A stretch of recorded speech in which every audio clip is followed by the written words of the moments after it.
In May, the legend said goodbye to her hit show and hello to a new chapter. Oprah Winfrey ties to sex trafficking through convicted molester John of God. I was a horrible mother. Horrible. I was a great father. Ooh, hold on, no.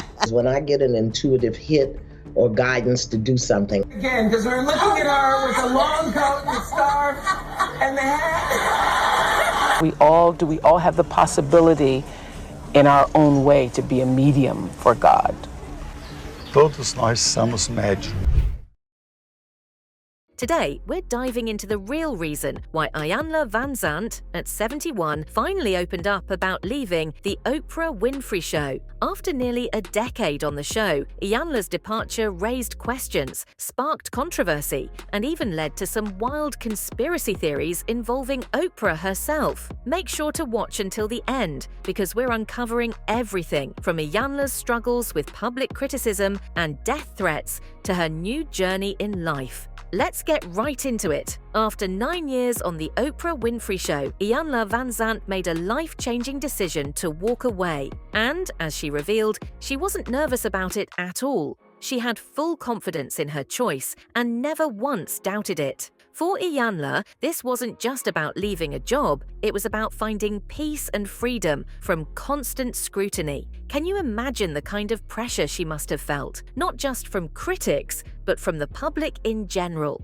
It wasn't only criticism either. While working on the show, Iyanla received numerous death threats. Think about that for a second. The stress and pressure had to be overwhelming. No one should have to endure threats like that just for doing their job. For Iyanla, this was one of the main reasons she felt it was time to step away. Walking away from the show, you've talked about how you knew it was time to leave, that you felt it, but really, how nervous were you when you had to make it official to people like Oprah and your staff? How did that feel? I wasn't nervous because one of the things that I've learned is when I get an intuitive hit or guidance to do something, I sit with it until it's solid in me. Because if it's not solid in me, once I present it to everybody else, what I'm going to get from them are my doubts, my fears, my hesitations, because people are going to reflect back to you what you're holding inside. So once I got it, this is done. I just sat with it and went through, in my own brain, okay, what's going to happen? What about the people's jobs? What about your manager? How you going to feed the dogs? You had to go through that. So by the time I spoke it, I was solid. It's interesting you said sit with it. Our other guest said the same thing. A lot of times when you're searching for your confidence or searching for an answer, people get afraid of silence. Yes. I am teaching a class right now called God Works Through Silence. And really helping us understand that when you can get silent and still, you get the deepest wisdom and divine guidance that's available to you. And it'll be in perfect alignment with what's right for you. One of the reasons we don't make really life-altering, life-changing decisions is because we're worried about how it's going to affect other people. But if you can get solid with how it's going to affect you and then take a stand for that. One of the reasons I was able to say, Fix My Life is done is because each year I work on something. I work on love. I work on joy. I work on peace. I work on service. Well, my principle was freedom.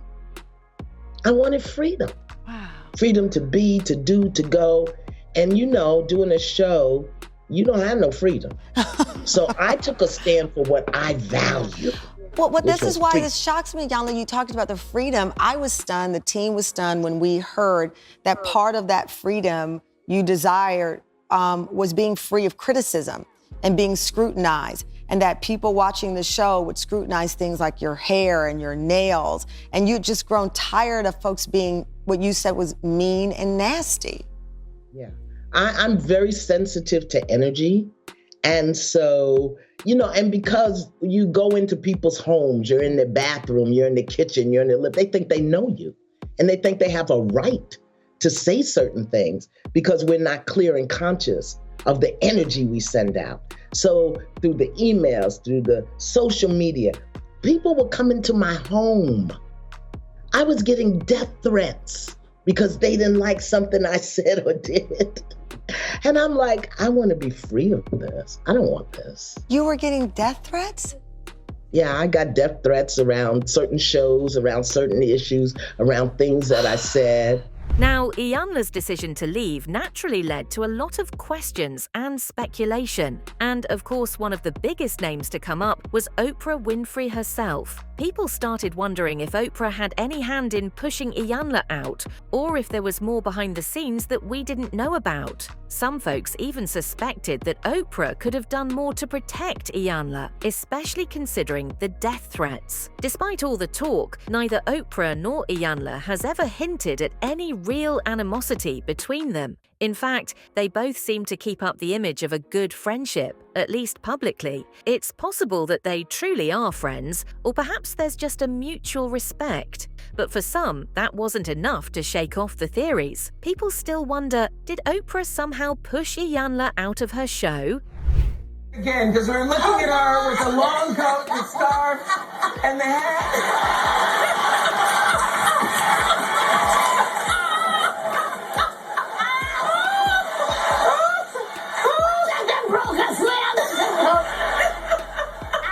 Kill that producer. I was home. That's my backyard. Okay. I was home. But I really do look a little homeless.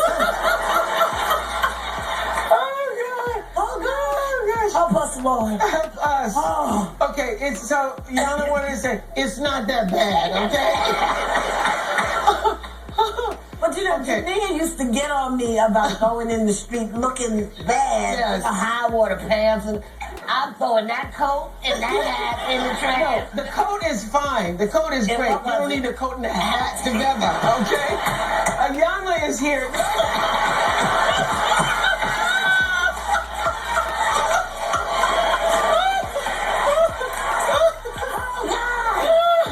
Oh, I'm so horrified.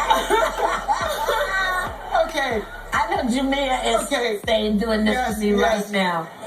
Yes. Times became difficult, not that bad. With the show behind her, Iyanla has shifted her focus to something she's deeply passionate about, her new mission to awaken 1 million people. She's on a mission to help people live with purpose and awareness, and it seems like she's already making significant strides. Iyanla has found a new sense of direction that's about helping others find theirs. You have to respect her commitment and dedication to this new journey. Have you had a moment, or did you have a moment where it was instant, it was as clear as day? I wouldn't even say a revelation, but you just had a moment where, okay, this is what I'm supposed to be doing. Using your passion for your purpose. It still happens, because I don't think we're finished. I knew I was supposed to be doing Fix My Life. Okay. Every book I've written, all 19 of them, I knew I was supposed to write that book. Mm-hmm. I got the title, I wrote the book. And even today, right now, I'm very clear that my next assignment is to awaken 1 million people to the truth of their being, how to maintain peace, how to reach joy. 1 million people in person, online, that's my assignment.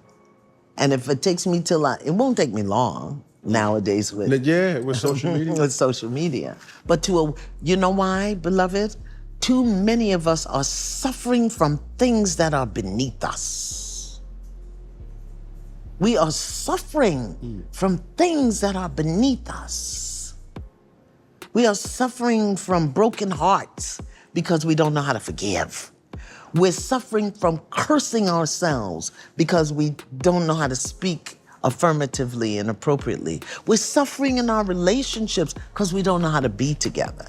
We're suffering in the world because we're codependent and waiting on somebody to save us. No. No more suffering. I'm gonna awaken 1 million people and end suffering. That's my assignment.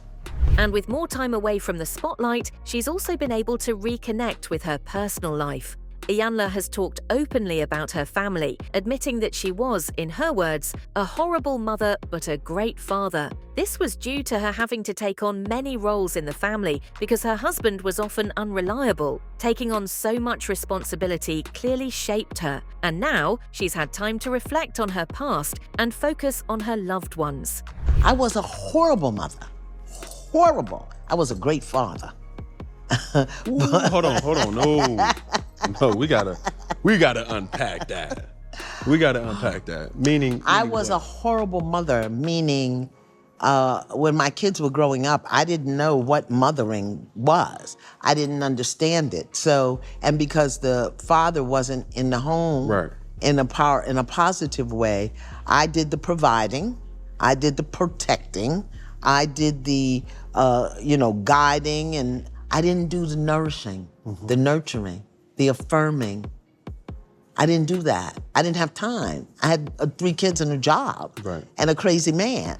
So I had to protect them. I had to provide for them. I had to get the rent paid. I had to make sure that they had structure and system. The things that the father would have done had he been there, I had to do.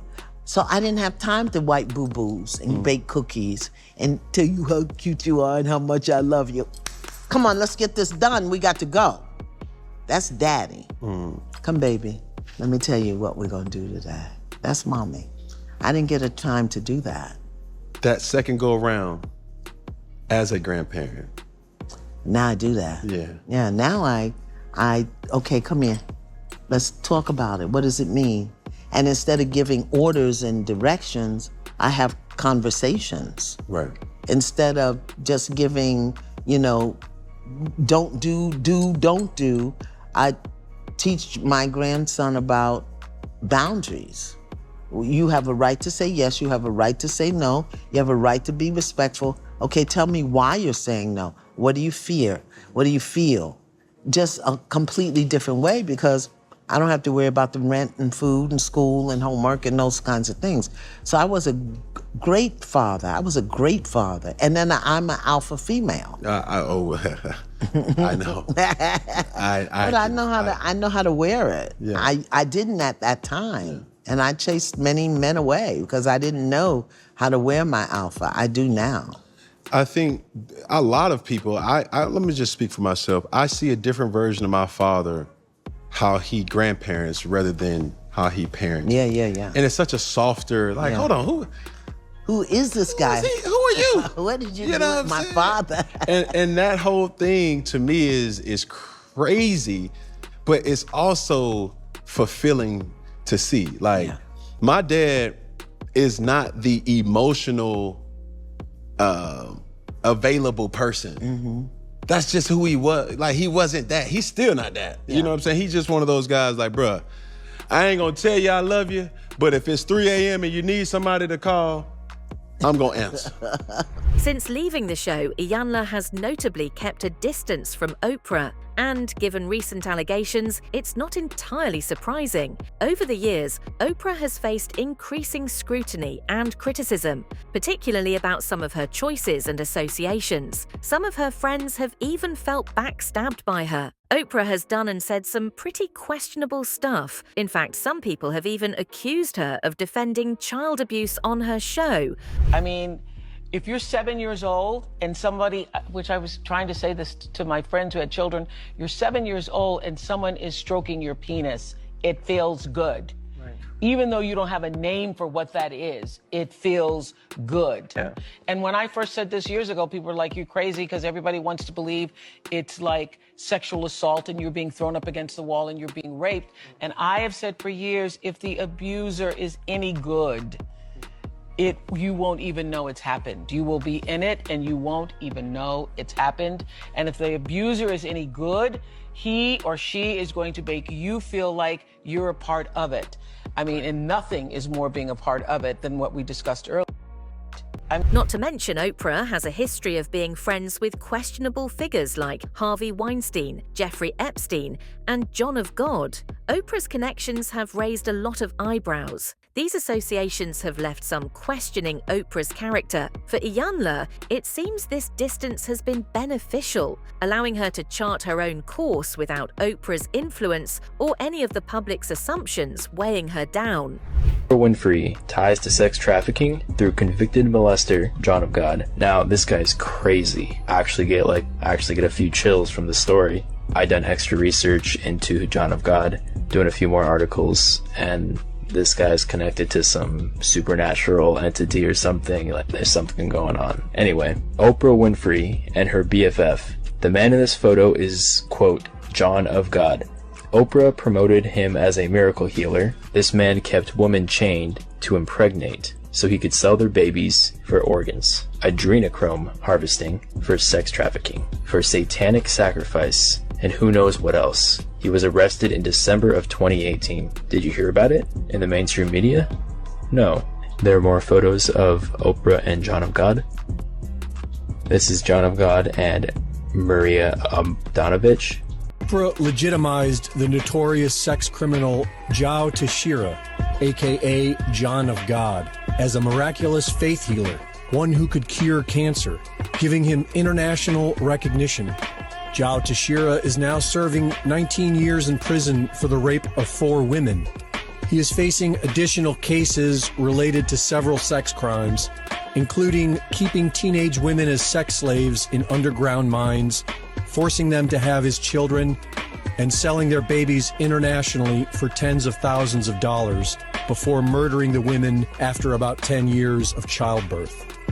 Oprah runs her own Leadership Academy for Girls in Africa, a $40 million school for disadvantaged girls, where in 2007, several children were sexually abused and parents were only allowed to see their children once a month. And I have said for years, if the abuser is any good, you won't even know it's happened. Oprah was very close with disgraced Hollywood mogul, rapist, and abuser Harvey Weinstein. Her Me Too documentary ignored Weinstein and Jeffrey Epstein. Oprah was herself a teenage prostitute. She stokes the fires of racism in America. And she is a member of the Billionaire Club, or the Good Club, along with Bill Gates, George Soros, Warren Buffett, David Rockefeller, and Ted Turner. The so-called Good Club meets behind closed doors and discusses plans for global depopulation. The Great Awakening is upon us. When will humanity begin seeing these billionaire celebrities for who they really are?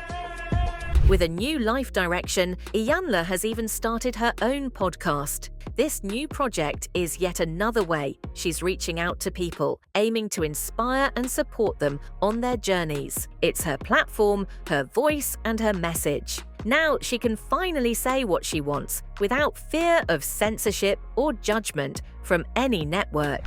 Oh my gosh, you are such an incredible person. And that you could find, oh my goodness, the words and the peace in that moment is why people have fallen in love with you. And I'm so happy that you close a chapter on the book and open the chapter into still talking to people with the R spot. So you're not gone. You might be gone from that particular show, but you're not gone from our lives. I'm doing what I really love, what gives me freedom. I don't have to have producer meetings. I don't have to worry about lighting. Crying on TV because you're on a podcast. And I'm teaching online. And one of the things that I became very aware of is how the pandemic impacted people's relationships.